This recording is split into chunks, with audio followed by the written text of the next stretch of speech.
Assalamualaikum warahmatullahi wabarakatuh. Perkenalkan, nama saya Naila Asana Rosida dari kelas DP 4402A.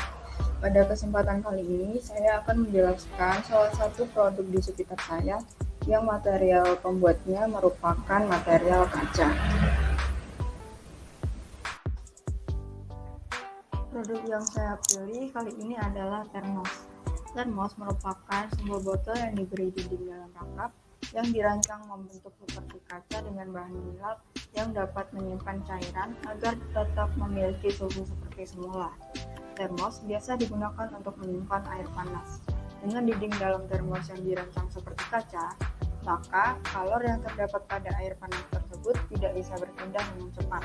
Dengan kata lain, radiasi panas yang dipancarkan oleh air mendidih ini tadi dapat ditahan oleh dinding dalam termos yang terbuat dari bahan mengelap ini.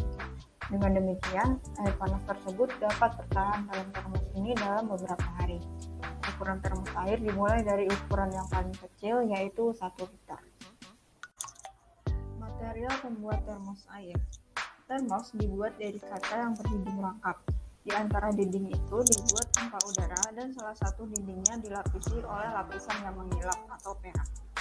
Di termos terdapat 2 dinding kaca yang masing-masing dibuat mengilap. Bagian dalam dibuat menyilap agar kalor dari air panas tidak terserap oleh dinding. Sedangkan bagian luar dinding kaca dibuat menyilap dan dilapisi dengan perak. Tujuannya agar tidak terjadi perpindahan kalor secara radiasi. Dengan kata lain, radiasi panas yang dipancarkan oleh air dapat ditahan oleh dinding dalam termos yang terbuat dari bahan gelap ini. Dengan demikian, air panas tersebut dapat bertahan dalam termos ini dalam beberapa hari. Di antara dinding termos dibuat ruang hampa udara. Ruang hampa udara di sini digunakan untuk mencegah perpindahan kalor secara konveksi. Sedangkan tutup termos dibuat dari styrofoam supaya dapat mencegah perpindahan kalor secara konduksi. Berikut ini merupakan bagian-bagian termos air. Yang pertama, tutup sumbat termos. Biasanya terletak di bagian paling atas. Selain berfungsi untuk menutup termos setelah diisi dengan air panas, ternyata tutup sumbat tersebut juga berfungsi untuk mencegah perpindahan kalor secara konduksi. Yang kedua, dinding dalam kaca. Di dalam termos terdapat dinding kaca.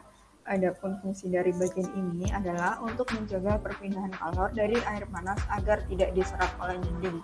Yang ketiga, dinding luar kaca. Selain dinding dalam kaca, ada juga bagian dinding luar kaca yang dibuat menyilap dan dilapisi perak. Berfungsi untuk mencegah perpindahan kalor secara radiasi. Yang keempat, ada ruang hampa udara atau vakum. Bagian ini terletak di tengah dalam termos. Fungsi dari bagian ini adalah untuk membatasi kemungkinan panas hilang dari dalam atau masuk ke dalam termos dengan konveksi. Yang kelima, dinding pelindung kaca.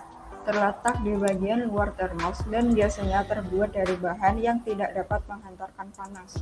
Berfungsi sebagai isolator antara tabung kaca dengan udara di sekitar termos tersebut. Dan yang terakhir adalah karet penahan kaca. Bagian ini terdapat di paling bawah dari desain termos. Bagian tersebut berfungsi untuk menjaga posisi botol atau kaca agar tetap berada di tempatnya dan tidak berubah.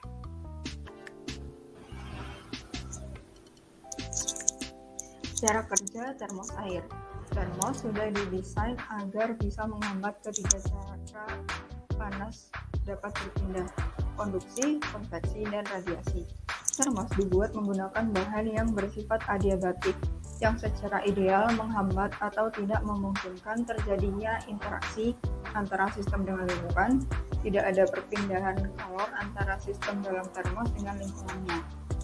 Akibatnya, tidak terjadi pertukaran temperatur. Dengan menggunakan bahan adiabatik ini, termos mampu mempertahankan suhu air yang berada di dalamnya. Prinsip kerja termos air. Kalor yang masuk dalam tabung tidak bisa merambat keluar karena dihambat oleh kaca yang mempunyai warna putih dan mengkilap. Warna putih dan mengkilap itu menyerap sedikit kalor dibandingkan dengan warna gelap.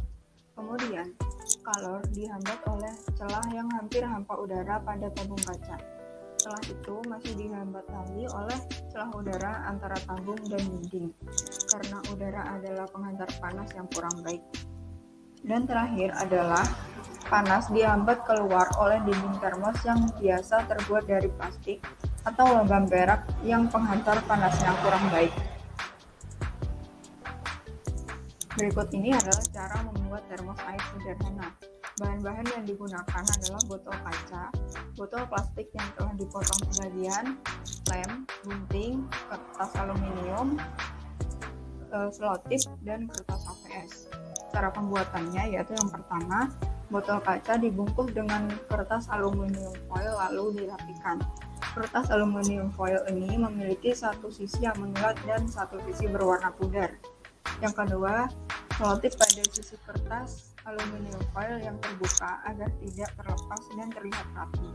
Yang ketiga, mengambil kertas HVS dan kertas aluminium foil lagi dan diremas-remas untuk dimasukkan ke dalam botol plastik untuk memadatkan ruang antara botol plastik dan botol kaca. Yang keempat, merekatkan kembali tutup botol yang telah dipotong tadi menggunakan lem. Setelah itu direkatkan menggunakan selotip agar lebih rapi. Dan yang terakhir, yang kelima, tutup botol menggunakan tutup yang bersifat tidak menghantarkan panas atau isolator.